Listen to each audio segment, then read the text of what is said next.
32-year-old Jake Martinez stood at the Family Feud podium with his hands trembling slightly, not from excitement, but from the constant state of hypervigilance that had become his unwelcome companion since returning from his third deployment to Iraq 5 years ago. The bright studio lights felt harsh and unpredictable, much like the desert sun that had blazed down on his convoy routes, and the sudden sounds from the audience made him flinch in ways that reminded everyone present that some battles continue long after the war officially ends. Yet, beside him stood his wife, Maria Martinez, 30 years old, and carrying the exhaustion of someone who had spent half a decade learning to live with a husband who came home from war but never quite made it all the way back.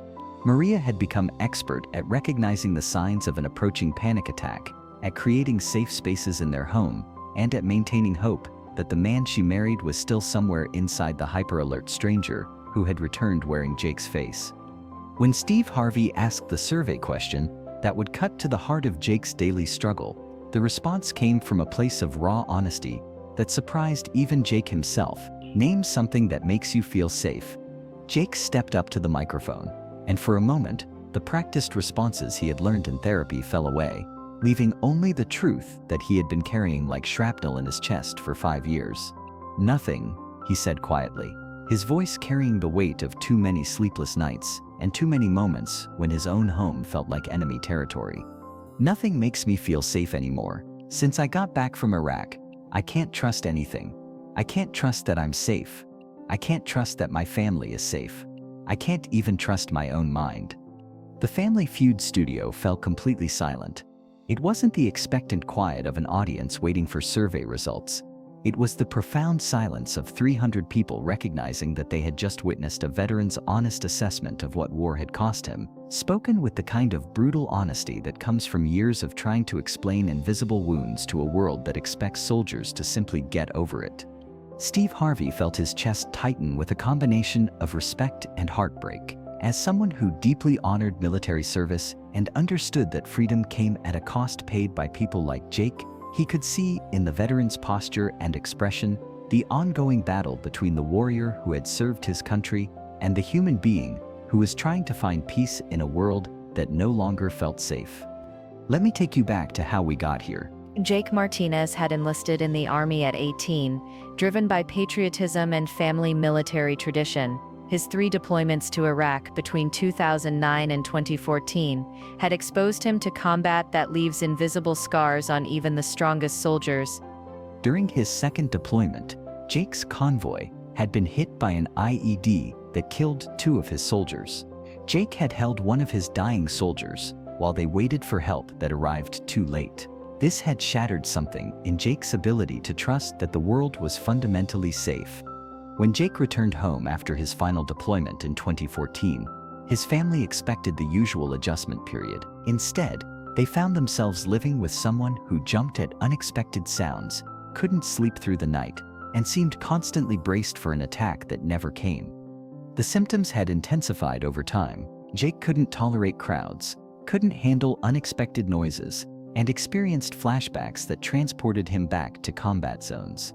Most challenging was his inability to feel safe, even in his own home, spending hours each night checking locks and perimeters. By 2018, Jake had been mostly housebound for 2 years, unable to work, and increasingly isolated. A traditional therapy had helped with some symptoms, but hadn't been able to retrain his nervous system to recognize safety. The Family Feud opportunity had come through Dr. Jennifer Chen, Jake's VA therapist, who thought positive recognition might help Jake experience something other than hypervigilance. Maria had been cautious about the stress of television, but Jake had agreed, understanding that staying isolated wasn't helping. During the flight to Atlanta, Jake had experienced anxiety, but had managed his symptoms using therapy techniques rather than avoiding the situation entirely. It was his first trip anywhere in 2 years. The Family Feud studios had been challenging. Crowds, noise, bright lights triggered his hypervigilance. But Jake was determined to represent veterans still fighting invisible battles.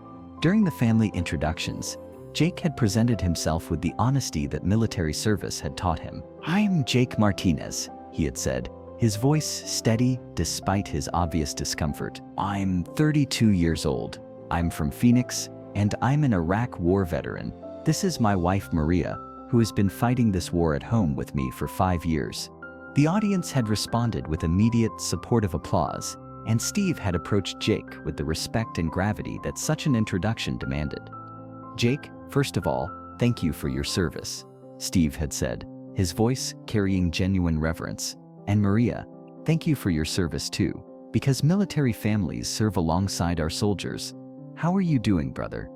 Jake had looked at Steve, then at Maria, then back at Steve. "I'm struggling, Steve. I came home from Iraq 5 years ago, but I'm not sure I've ever really made it home. I'm still fighting over there, even though the war is over."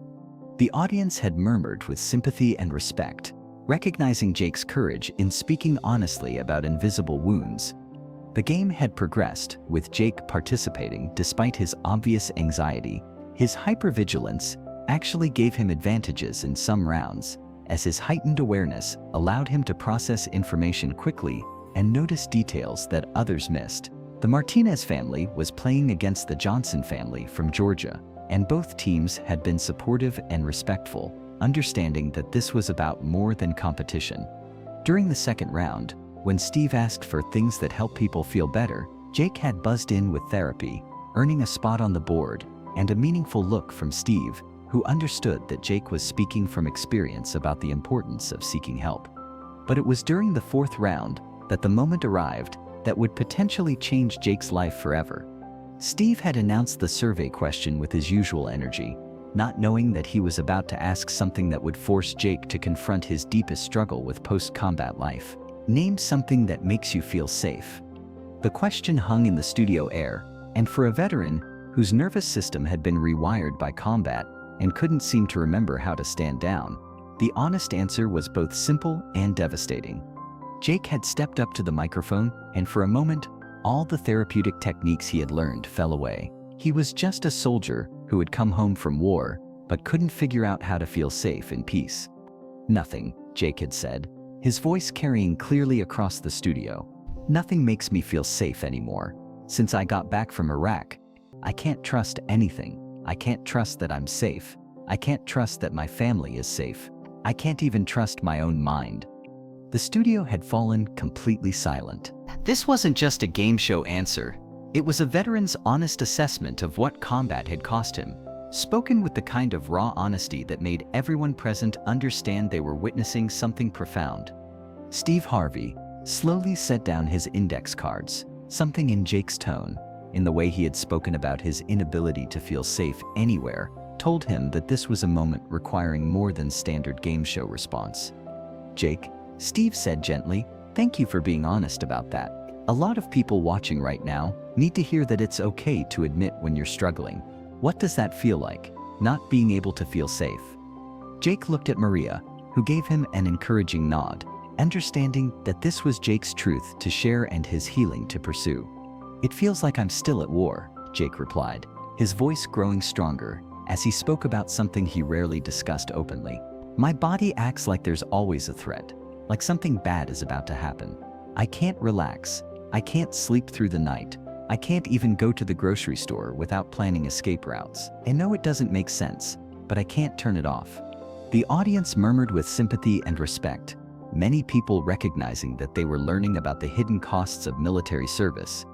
"I feel like I failed my family by coming back broken," Jake continued, "and I feel like I failed my fallen soldiers by not being able to move on from the war that killed them." But what happened next was something that no one in the studio, not Jake, not Maria, not even the producers, had anticipated. During Jake's emotional explanation, a woman backstage had been coordinating something unprecedented. Dr. Sarah Williams, a representative from the Department of Veterans Affairs, had been at the Family Feud taping as part of a veterans outreach program. She had immediately recognized that Jake was describing classic PTSD symptoms and that he was an ideal candidate for a new treatment program that the VA had been developing. "That veteran needs a psychiatric service dog," Dr. Williams had whispered to her colleague. His symptoms are exactly what our canine program is designed to address. "We have a dog here in Atlanta that has just completed training and is looking for a veteran partner."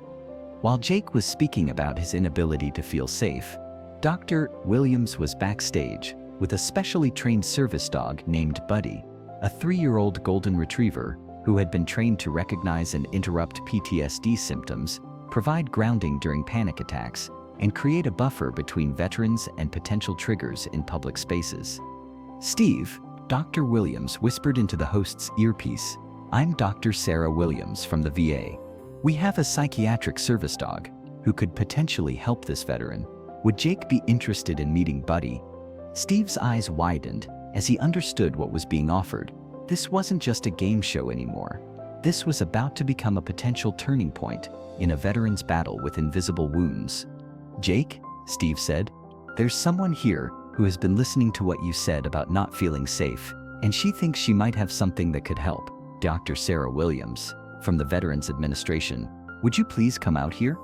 From backstage emerged a professional woman in her 50s, accompanied by a beautiful golden retriever, wearing a vest that identified him as a psychiatric service dog in training. Dr. Williams approached Jake with the respect and understanding of someone who had worked with combat veterans for decades. "Jake," Dr. Williams said, "I'm Dr. Williams from the VA, and this is Buddy. He's a psychiatric service dog who has been specially trained to help veterans with PTSD. Buddy can recognize the physical signs that you're about to have a panic attack and can interrupt those episodes before they escalate. He can also provide grounding during flashbacks and create a buffer between you and crowds or other triggers." Jake stared at the dog, who was sitting calmly at Dr. Williams' side, radiating the kind of peaceful confidence that Jake hadn't felt in years. "How does he know when I'm having problems?" Jake asked, his voice carrying genuine curiosity mixed with hope. "Buddy can smell the chemical changes that happen in your body when you're becoming anxious or hypervigilant," Dr. Williams explained. "He's been trained to respond to those changes with specific behaviors, deep pressure therapy, grounding techniques, creating space around you in crowds. Essentially, he becomes your early warning system and your support system all in one." Dr. Williams gestured to Buddy, who approached Jake slowly and deliberately. As the dog got closer, something remarkable happened. Jake's posture began to change. His shoulders relaxed slightly, his breathing became deeper, and for the first time since arriving at the studio, he stopped scanning the room for threats. "He's not even doing anything," Jake said with wonder, "but I feel different, calmer." "That's Buddy's presence alone," Dr. Williams replied. "He's trained to project calm confidence, which helps your nervous system remember what safety feels like. But he can do much more when you're experiencing symptoms." What happened next was unprecedented in Family Feud history. Without any prompting from Dr. Williams, Buddy seemed to sense something in Jake that even Jake hadn't recognized yet. The dog moved closer and gently placed his head against Jake's leg, providing what trainers call deep pressure therapy. Jake's eyes filled with tears as he felt something he hadn't experienced in 5 years, and the sense that he wasn't alone with his hypervigilance, that someone was watching out for threats so that he could just be present in the moment. "I can feel my heart rate slowing down," Jake said, his voice filled with amazement. "It's like he's telling my body that it's okay to relax." Dr. Williams smiled. "That's exactly what he's doing. Buddy becomes your partner in managing PTSD symptoms. He doesn't cure PTSD, but he gives you tools to live with it and strategies to feel safe in the world again."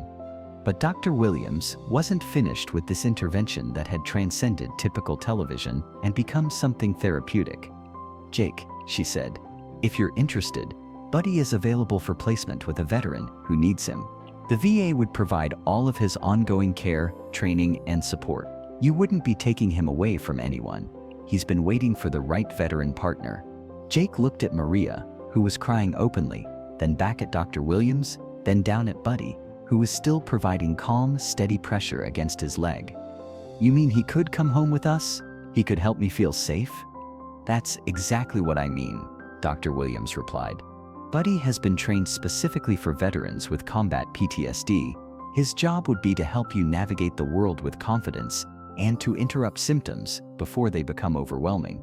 What happened next was something that would be talked about in VA hospitals and veterans organizations for years to come. The entire studio audience rose to their feet, not in typical game show applause, but in recognition of a veteran finally receiving the support he needed to battle invisible wounds. Steve Harvey then did something that would become one of the most meaningful moments in Family Feud history. He removed his suit jacket, his lucky jacket that he wore to every taping, and approached Jake and Buddy. "Jake," Steve said, his voice thick with emotion, "this jacket has been with me for every show I've hosted. But today it belongs with someone who served his country with honor and is still fighting battles that most people can't see. You and Buddy represent what courage really looks like, the willingness to keep fighting even when the war feels endless." He placed the jacket around Jake's shoulders, while Buddy remained pressed against his leg, creating a moment of protection and recognition that Jake had never experienced as a civilian. "Thank you, Steve," Jake said, his voice stronger than it had been all day. "For the first time in 5 years, I feel like maybe I can learn to feel safe again." Maria approached her husband and Buddy, tears streaming down her face. "Does this mean you might be able to come to the grocery store with me again?" Jake smiled, the first genuine smile Maria had seen from him in months. "I think maybe Buddy and I can learn to do that together." What happened after the cameras stopped rolling became a model for veteran support and PTSD treatment programs across the country. Jake and Buddy began an intensive 2-week training program in Atlanta, where Jake learned to work with Buddy's alerts and interventions to manage his symptoms more effectively. The transformation wasn't immediate or complete, but it was significant. With Buddy's help, Jake was able to sleep through the night for the first time in years. The dog's presence interrupted flashbacks and panic attacks before they could escalate, and his training to create space around Jake in public allowed the veteran to gradually re-enter the world he had been avoiding. 6 months after his Family Feud appearance, Jake was working part-time as a veterans advocate, helping other combat veterans understand and access mental health resources. Buddy accompanied him to all of his appointments and speaking engagements, providing the steady support that allowed Jake to function in environments that had previously been impossible for him. "Buddy didn't cure my PTSD," Jake would tell other veterans during support group meetings, "but he gave me tools to live with it. He helps me recognize safety when it exists, and he helps me manage the symptoms when they arise. Most importantly, he helps me remember that I don't have to fight this battle alone." The episode became one of the most watched and shared in Family Feud history, sparking conversations about veteran mental health, the effectiveness of service dogs in treating PTSD, and the importance of supporting military families who continue to serve long after deployments end. The Veterans Administration saw a significant increase in applications for psychiatric service dogs following Jake's appearance, and funding for the program was expanded to serve more veterans struggling with combat-related PTSD. Steve Harvey's jacket became a symbol in Jake and Maria's home, worn to veterans events and advocacy meetings, as a reminder of the day when Jake's invisible wounds were finally seen and addressed by people who understood that some battles require different weapons than traditional therapy alone. 3 years later, Jake was working full-time again, had returned to activities he had avoided for years, and had become a spokesperson for veterans' mental health awareness. Buddy remained his constant companion, a living reminder that healing is possible and that no veteran should have to fight the battle against PTSD alone. "When I came back from Iraq," Jake would tell audiences, "I thought I was broken beyond repair. But what I learned is that I wasn't broken. I was injured, and injuries can heal, especially when you have the right support." Buddy didn't just give me a service dog. He gave me hope that I could learn to live in peace again. The lesson that Jake Martinez taught that day extends far beyond PTSD or military service. He reminded the world that invisible wounds are real wounds, that asking for help is a sign of strength rather than weakness, and that healing is possible when we're willing to try new approaches and accept support from unexpected sources. Steve Harvey learned that day that the most powerful moments in television happen when you're willing to facilitate real healing rather than just entertainment. Sometimes a game show host can do more than make people laugh. Sometimes he can help connect people with the resources they need to rebuild their lives. Dr. Williams and the VA learned that public awareness and support can dramatically increase veterans' willingness to seek help, and that innovative treatments like psychiatric service dogs can provide hope for veterans who haven't found success with traditional therapies alone. Because that's what courage looks like in civilian life, not the absence of fear or hypervigilance, but the willingness to keep trying new strategies to heal and the openness to accept help when it's offered. That's what service looks like after the uniform comes off, continuing to fight battles that others can't see while helping other veterans understand that they're not alone in their struggles. And that's what happens when a veteran's honest admission of struggle meets a community willing to provide real solutions, proving that the most important victories sometimes happen not on foreign battlefields, but in television studios, where invisible wounds finally receive the recognition and treatment they deserve.